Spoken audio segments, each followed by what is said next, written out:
muss euch das mal zeigen. Ich sitze jetzt hier in der Hocke. Also der Gang, der ist jetzt hier ungefähr 1,20 Meter maximal hoch. Das heißt, erstmal auf den Knien weiter. Stückchen für Stückchen und achtet mal oben auf die Decke. Also ich sag mal, für den Kopf sehr unfreundlich, deswegen trage ich einen Helm. Dennis hat sich gerade eine Mütze noch aufgezogen. Er muss natürlich ein bisschen mehr aufpassen, haben wir vergessen. Aber das ist schon Wahnsinn, wie hier die Schieferplatten zusammengesteckt sind. Also es ist Wahnsinn. Ich sehe schon da drüben wieder Licht, das heißt, es ist ein Durchgangsstollen. Er geht einmal geradeaus durch. Aber ist ja nicht weiter schlimm. Vielleicht erwartet uns ja da hinten direkt das nächste Loch. Ist ja durchaus möglich. Ja, oder es kommt noch ganz anders. Und es geht hier in den Stollen weiter. Ich gehe mal kurz mit euch hier raus. Guck mal, wie es hier aussieht.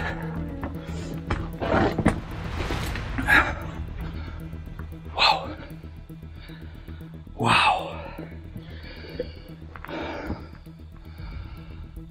Wir sind hier mitten in einem Kessel, in einem geschlossenen Kessel.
Leute, ich bin echt fasziniert. Sowas kriegt ein normaler Mensch eigentlich gar nicht zu sehen. Es sei denn, er sucht danach, so wie wir. Aber das hier, das ist wie, ja, wie so ein Fantasieland. Alles naturbelassen, alles zugewachsen. Ja, die Wände, die sind hier schätzungsweise 10 Meter hoch, rundrum. Teilweise ein bisschen höher. Und hier führt tatsächlich nur dieser eine Stollen. Da vorne ist er praktisch hier in diesen Kessel rein. Ich jetzt wieder zurück. Ich glaube, ich habe ein paar Fotos gemacht, ein paar schöne. Das ist schon sagenhaft. Das ist wirklich schon sagenhaft. Ein Stückchen weiter drin. Ich gehe hier immer erst woanders her. So, meine Kopflampe wieder anmachen, damit wir ein bisschen Licht haben. So. Jetzt gehen wir mal rechts um die Ecke. Den Kopf müssen wir trotzdem einziehen. Und hier geht es lang geradeaus. Und hier haben wir dieses eine Loch, was ich gerade gesehen habe. Das tatsächlich nochmal in den Kessel rausgeht. Sagenhaft.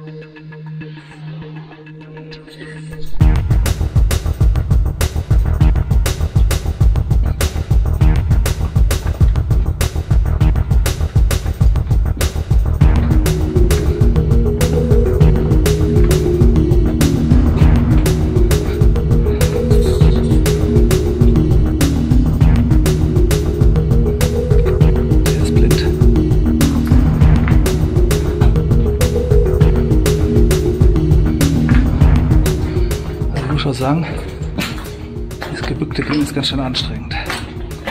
Hier fängt übrigens das Wasser an, so milchig zu werden.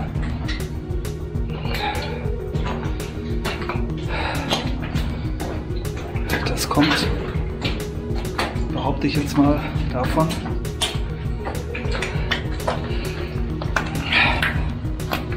dass das Sediment aus den Steinen gespült worden ist. Ja, und sollte das jetzt wegtrocknen, denke ich mal, wird es hier eine Kalkschicht geben. So stelle ich mir das vor.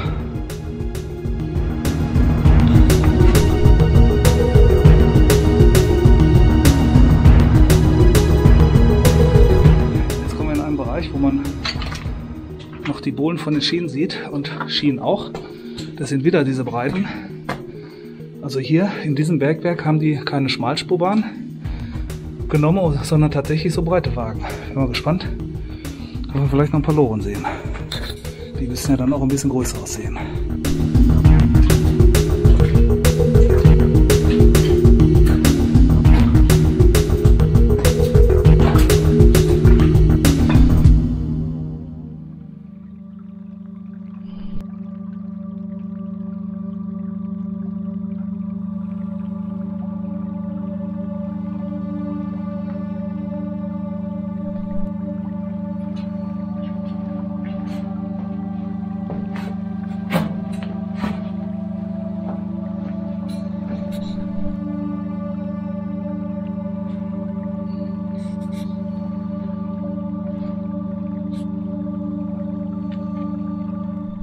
Hier ist wieder ein Blindstollen, hier geht es links weiter, wird auch wieder ein bisschen matschig. Und ich glaube, da hinten kommen wir dann in eine etwas größere Abbauwelle rein. Oh ja, das schallt schon ganz schön und diese Halle hier, die ist mächtig. Jetzt kommt wieder der Einsatz der großen Taschenlampe und das kleine Fotolicht, das kriegt das absolut nicht hin. Also ich sag mal, wir haben hier einen Durchmesser von 20 Metern ungefähr und eine Höhe von guten 10 Metern und da hinten durch das kleine Loch geht's weiter.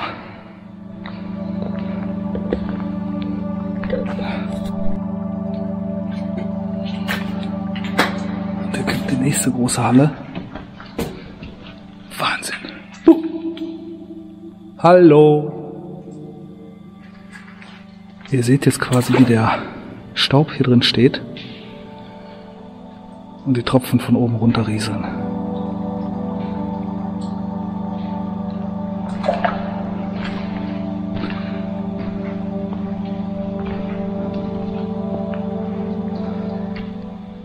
Fünfte, 4.21.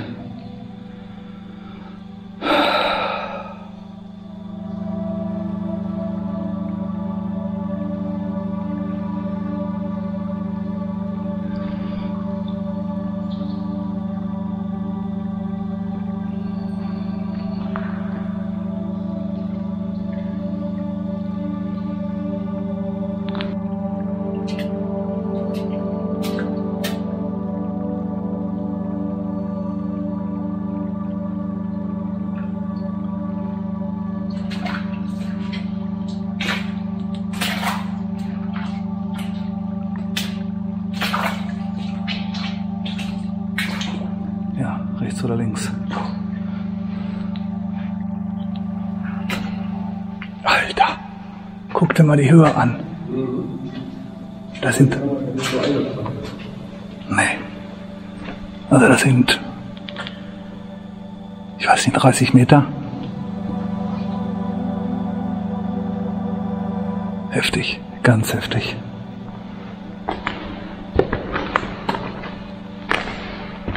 Also das kriegt man wirklich nicht eingefangen.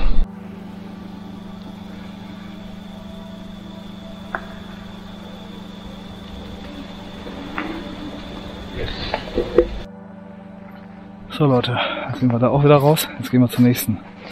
Das müsste jetzt die Sohle 1 sein. Und da habe ich gerade auf der Karte gesehen, wenn wir ein Stückchen weitergehen auf dem Gebiet, da sollen nochmal ungefähr 4 Stolleneingänge sein. Na gut, bis gleich. Wir sind jetzt noch mal ein Stückchen höher gegangen und laufen jetzt praktisch gerade hier an so einer Schieferwand vorbei. Und da vorne steht Zeuge Jehova. Wir gehen mal kurz dahin. Und was wir da sehen, ich war erstmal überrascht. Also das ist ein kleines Loch Ein Durchmesser von 30, 40 cm, da passt keiner durch.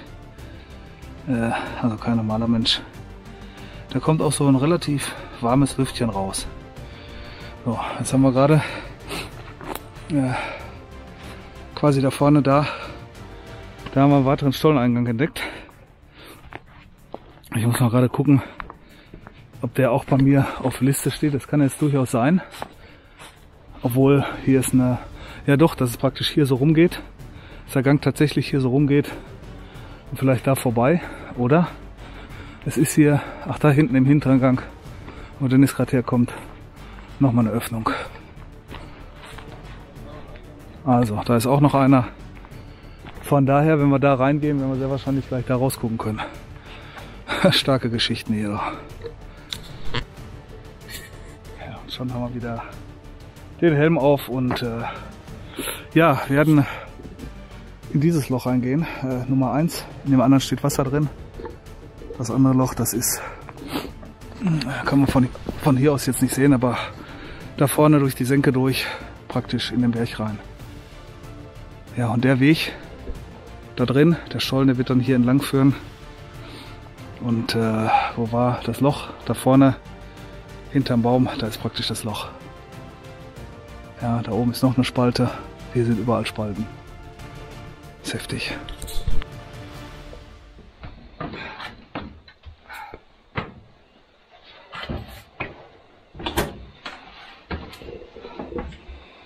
Der Einstieg.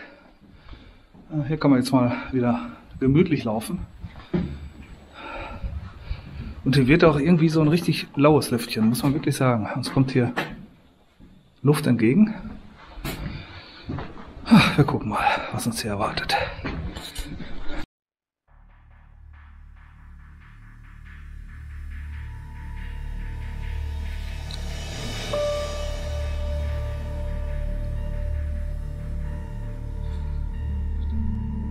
Auch hier erkennt man an den Rillen, die hier überall sind, noch, dass hier mal Schienen gelegen haben.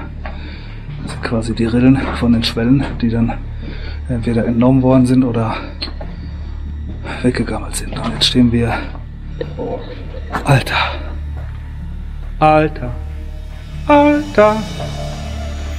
vor einem Loch. Also da wird es am schlecht. Ach du Kacke. Und Leute, guckt mal da hinten, da geht's weiter. Also hier ist nichts. Hier geht es. Also ich traue mich gar nicht ganz am Rand zu gehen, aber hier geht es locker 50 Meter runter. Mindestens. Und da geht es ja nochmal hoch hinter diesem Vorsprung. Das ist eine Halle. Ey, sowas habe ich noch nie gesehen. Ja, und ich glaube, wenn jetzt hier rumgeht, das habe ich glaube ich schon mal im Video gesehen, kommt man da drüben auch wieder raus. Aber das ist natürlich sehr, sehr, sehr gigantisch.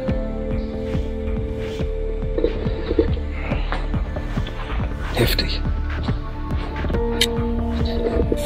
Leute, es gibt tatsächlich Fälle, wo Leute, Jugendliche, was immer die genommen haben oder ich weiß es nicht. Ich meine, tut mir auch leid, dass sowas passiert, die in sowas reinfallen. Ich habe jetzt letztens auch wieder gehört, in dem Bunker, wo wir letztens gewesen sind, diesen 30 Meter Fahrschulschacht, da sind welche runtergefallen. Ist mir ehrlich gesagt unbegreiflich. Stolpern, Quatsch machen, nicht aufpassen. Nee, das muss nicht sein. Deswegen, Leute, macht sowas nicht nach. Ich sag mal, ihr könntet übermütig werden und dann passieren solche Dinge. Lasst uns das machen. Ich sag mal, wir haben die nötige Einschätzung mittlerweile gewonnen. Ich würde sowas nie machen, zu nah dran gehen oder versuchen irgendwie hier, was weiß ich, rumzuklettern oder was. Das ist alles ganz viel zu gefährlich, Leute. Legt euch lieber schön aufs Sofa, guckt zu und ja, guckt es mit Spannung zu, weil ich denke mal, sowas kriegt man ja auch als normaler Mensch gar nicht zu sehen.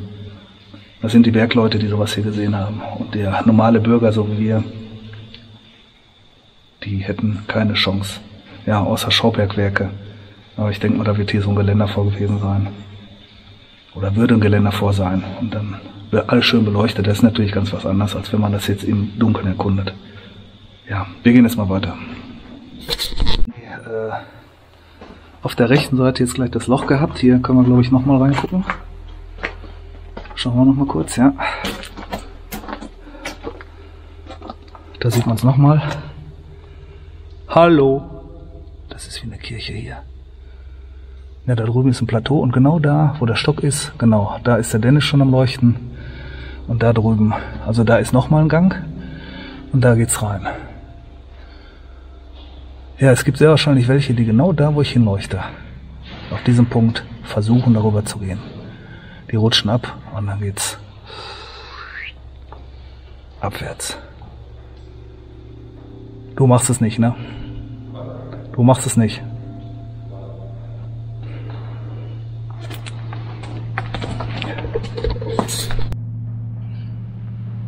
Warum ist es jetzt so dunkel? Warum ist es jetzt so dunkel?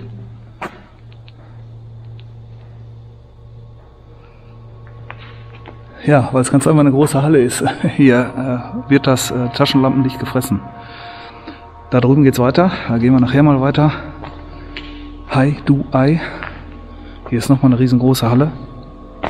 Und wir gehen jetzt praktisch da, wo wir gerade den Dennis gesehen haben. Auf der anderen Seite des Abgrundes, wo es dann hier über... Ich zeige euch mal diesen kleinen Übergang, den man gehen könnte, aber nicht sollte. Also ich kann mir vorstellen, so wie das aussieht, sind da tatsächlich einige rübergegangen. Das ist heftig. Da unten sieht man noch einen Metallanker, aber der ist noch von früher. Da werden sie sehr wahrscheinlich hier den ganzen Schiefer hochgezogen haben mit irgendwelchen fetten Seilwinden. Da oben ist noch ein Loch, ganz oben.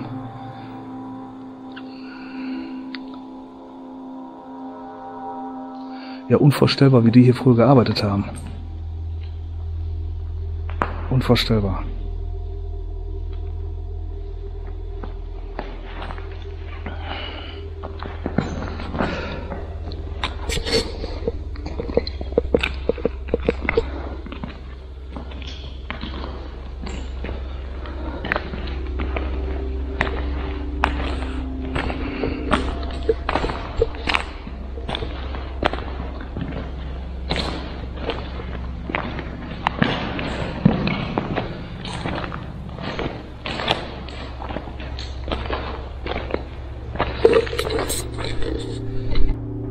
Von dem Gang sind wir gekommen. Und da geht's weiter. Also das verwinkelt sich hier ganz schön, muss man ganz ehrlich sagen. Ja. Aber noch einmal den Überblick. Hier liegen sogar Knochen rum. Ist irgendwie ein Tier verendet. Hier sind wir wieder in einer großen Abbauhalle.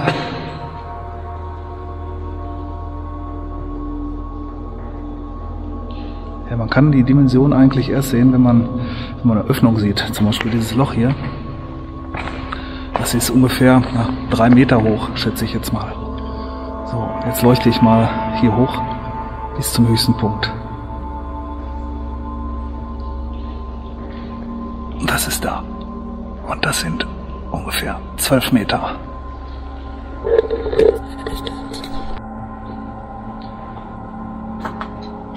Ja, wir sind hier noch bei einem verschütteten Licht. Hier kann man bestimmt hochgehen, sehr wahrscheinlich zur nächsten Sohle. Aber das werden wir jetzt erstmal nicht machen. Ja, das ist praktisch wie so eine Art Kamin. Führt da hoch. Gut. Wir wollen eigentlich nochmal zu dem anderen Loch gehen, was wir am Ende der großen Halle gesehen haben. Und so eins haben wir schon gesehen, nur das daneben. Ich denke mal, dass wir, wenn wir jetzt hier rechts gehen, da gleich hinkommen. Hier haben wir wieder einen Abzweig. Hier geht es einmal nach links. Wir gehen jetzt hier nach rechts.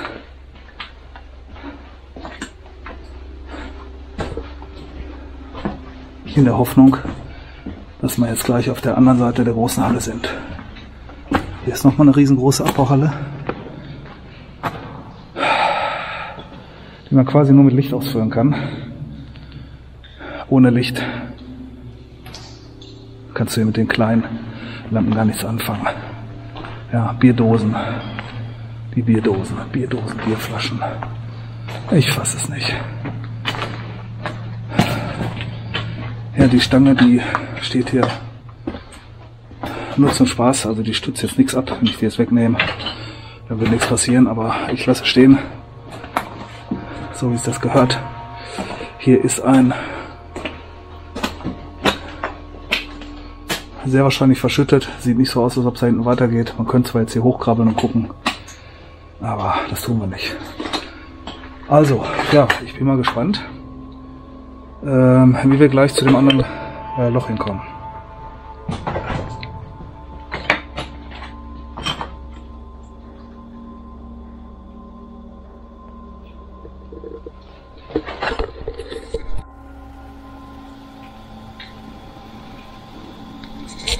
Ich habe jetzt gerade den Fall gesehen und mal nach oben geguckt. Da geht auch nochmal so ein Trichter komplett hoch. Sehr wahrscheinlich in die oberste Sohle. Ich hoffe, dass wir die auch gleich finden. Obwohl, eigentlich sind wir jetzt hier in der obersten Sohle. Wir gehen jetzt gleich nochmal drüben rein, auf der anderen Seite. Und ja, dann schauen wir nochmal kurz auf die Karte. Bis gleich.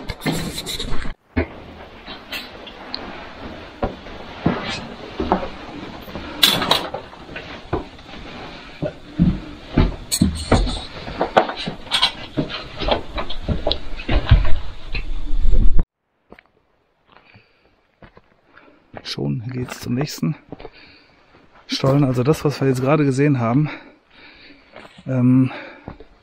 das habe ich schon mal im Video gesehen. Aber wenn man selbst sieht, das ist unfassbar. Ganz einfach unfassbar, diese Größen, diese riesengroßen Hallen. Und wie die Menschen da früher drin gearbeitet haben. Hier ist einmal ein Eingang. Und hier drüben ist nochmal einer, Dennis. Hier sind zwei Eingänge, da und da. Jetzt weiß ich natürlich nicht, ob die sich da drin treffen. Dann gehen wir mal rein. Aber ich höre schon, das scheint hier ziemlich tief zu sein, das Wasser. Dass hier tatsächlich eine Watthose angesagt ist. Das heißt, ich werde euch jetzt mal weglegen, damit ich mich hier konzentrieren kann, wo ich hintrete. Ich weiß jetzt nicht, ob man es sieht, aber nee, sieht man nicht. Hier sind Steine gelegt worden und da muss man drüber gehen, damit man keine nassen Füße kriegt. Was das hier für Tiere sind und ob die noch leben, kann ich euch nicht sagen. Die sehen schon recht beschlagen aus.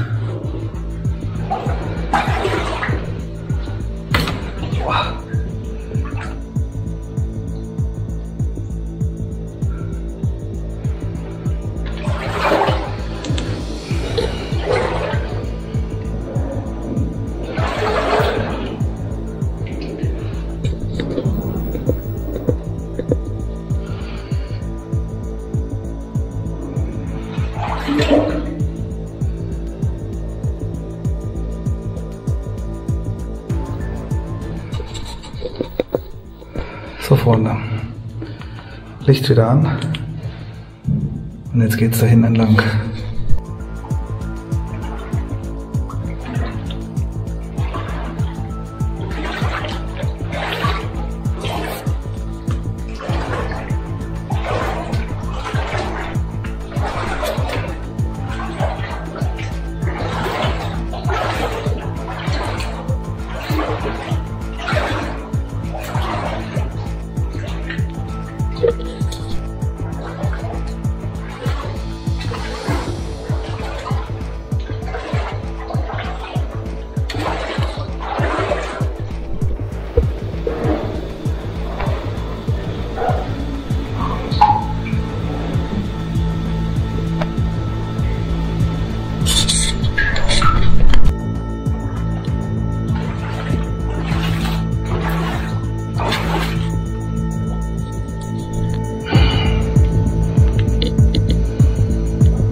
Markierung ca. 18 Meter. Das heißt, Blindstollen geht dann nochmal ums Eck.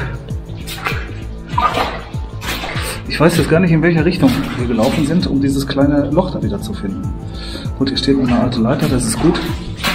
Aber hier kommt mir auch kein Luftzug entgegen. Deswegen glaube ich jetzt nicht, dass wir jetzt bis hierhin hin müssen. Aber das hier, das wollte ich euch doch noch mal zeigen. Ein bisschen das Licht dunkler.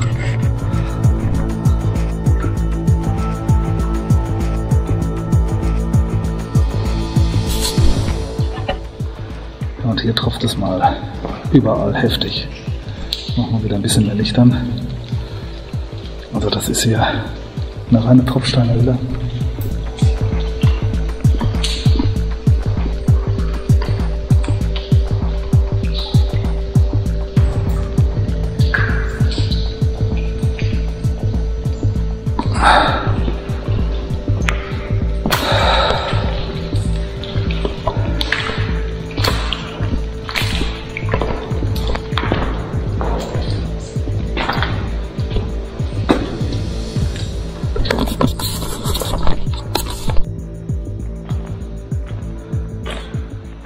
Das könnte ja praktisch auch so ein Filmende sein, ne?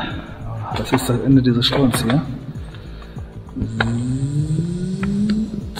Und das. Ja, das sind jetzt hier praktisch schon noch ein paar Blindstollen, die eine gewisse Meterzahl immer reingetrieben worden sind. Ja, wo sie dann aufgehört haben zu graben, weil ja entweder die Grube geschlossen worden ist, der Krieg gekommen ist, dass sie hier raus mussten und das Ganze hier als Uferlagerung gedient hat. Obwohl, davon habe ich jetzt noch keine Anzeichen gesehen. Aber wer weiß, vielleicht sind wir auch an der komplett verkehrten Ecke. Gut, Ende im Gelände, Ende der Grube. Wir gehen jetzt wieder zurück und haben ja noch ein paar andere Löcher vor uns. Also, sagen wir mal ganz einfach, bis nachher.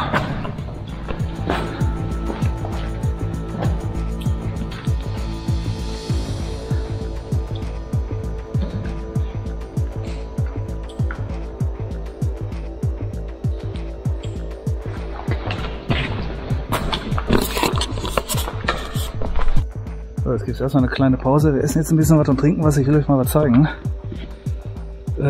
Dieser Cut hier, wenn ich da keinen Helm aufgehabt hätte, hätte ich mir fürchterlich den Kopf geschnitten. Da sind nämlich ganz, ganz feine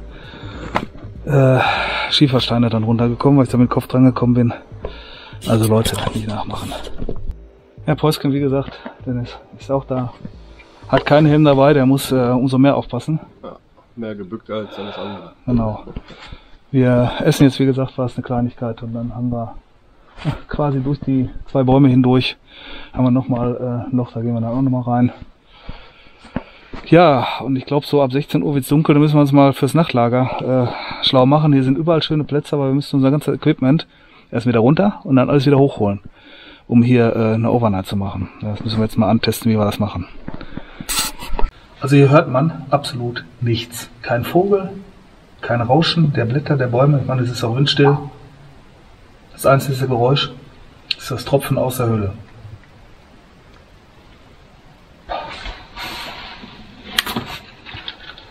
Heftig.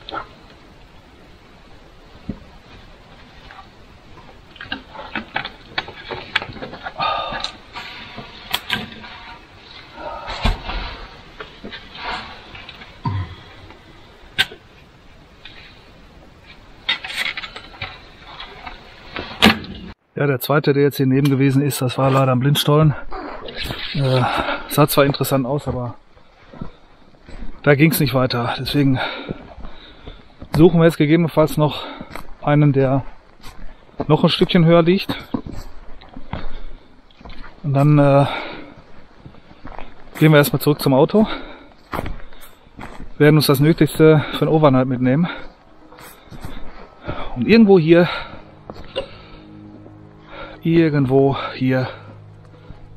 werden wir dann nächtigen.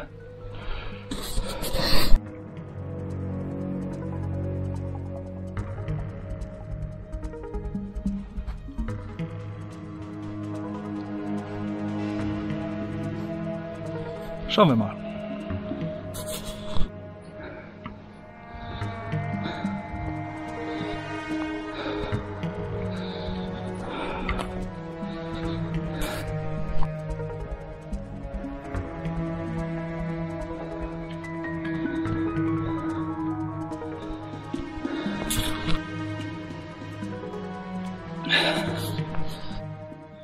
Ja, wir haben jetzt gerade 2 Indizien gefunden. Einmal, der Dennis, der ist jetzt links den Hang runter. Da ist so eine Ausbuchtung, da ist auch was Gemauertes. Und zum Zweiten laufen wir jetzt gerade hier auch auf eine Schiefermauer drauf zu, wo eine Tür drin ist. Das kann natürlich jetzt auch nur ein Sprengmittelbunker sein. Kann ich mir jetzt ganz stark vorstellen. Aber irgendwo hier, ja, das ist nur ja, eine Öffnung, ja, führt was raus, was auch immer, das kann ich jetzt nicht sagen. Aber hier führt eine Treppe hoch.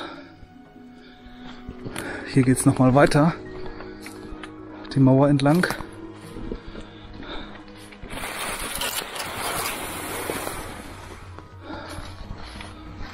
Und da bin ich ja echt mal gespannt.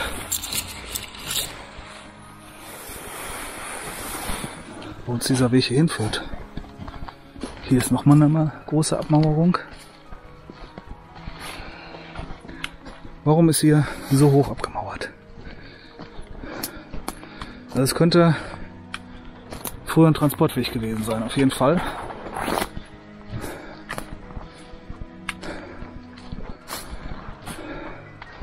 Nur da muss ja am anderen Ende des Transportweges auch was sein. Dieser Gang, der sieht schon sehr verwunschen aus. Ich glaube, jetzt kommt der Dennis da hinten auch durch. Ja, das ist schon mega. Ich habe jetzt gerade nochmal geguckt. Also hier ist auf jeden Fall was. Nur wird sich das Ganze oberhalb dieses Ganges befinden. Das heißt, hier können wir jetzt nicht hochgehen. Wir gehen jetzt wieder zurück und diese kleine Treppe nach oben und dann hoffen wir, dass wir den Eingang finden. Ich habe jetzt nicht gefilmt, wie ich die Treppe hochgegangen bin. Das sind sehr schmale Stufen, glitschig und natürlich auch nicht mehr ganz gerade, aber ich habe es heil überlebt. Wie gesagt, wir sind jetzt hier oberhalb des Ganges. Hier ist eine Abmauerung und hier geht im Endeffekt nochmal so eine kleine Schneise im Berg rein. Ja, ich weiß nicht, ob der Dennis jetzt wartet. Er macht seinen Rucksack ab. Ich gehe mal davon aus, da hinten ist das Loch.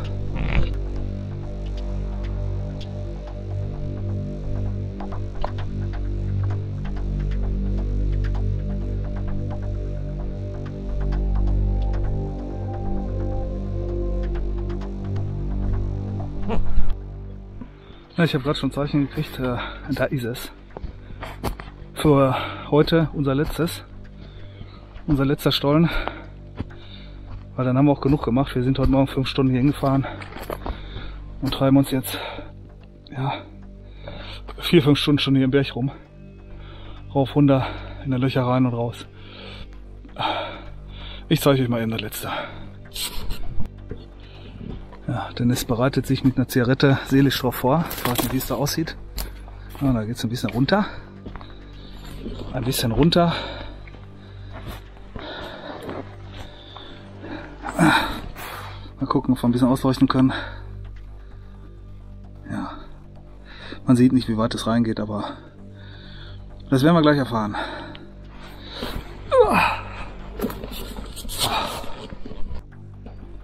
Damit ihr mal seht, wie ich mich maule, aber ich mache das ganz elegant. Ich setze mich hier auf den Hosenboden und rutsche einfach rein. Das ist viel einfacher. Guck mal, wie geschmeidig das geht. Ah, Leute. Ach du Scheiße. Wieder so ein langer Gang. Und da ist er da hinten zu. Das kann natürlich jetzt auch sein. Ach ja. Licht. Es werde Licht. Und schon sieht die Welt anders aus. Ja, dieser Gang.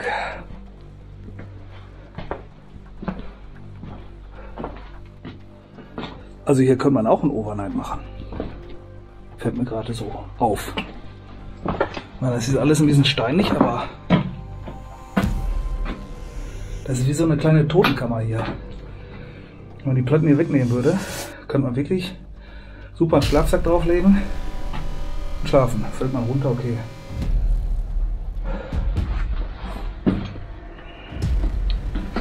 Gut, das ist die kleine Kammer. Vielleicht sogar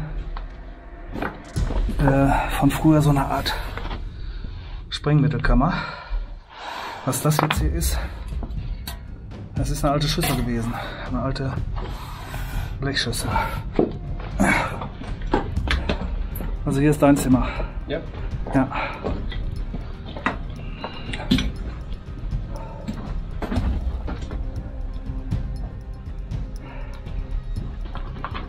Ja, und da hinten weiß ich jetzt nicht, ob es weitergeht. Nein, ist verschüttet, okay. Dann war das ein kleines Loch. Leider. Aber okay, sollte nicht sein. Ist aber so. Gut. Dann machen wir uns ganz einfach wieder auf den Rückweg. Tschüss sage ich erst, wenn wir uns hingelegt haben. Das heißt, wir gehen jetzt runter zum Auto, holen unsere Bröttel, wandern wieder hier hoch. Und dann könnt ihr mal am Zeltaufbau gucken und was wir zu essen machen, wie auch immer.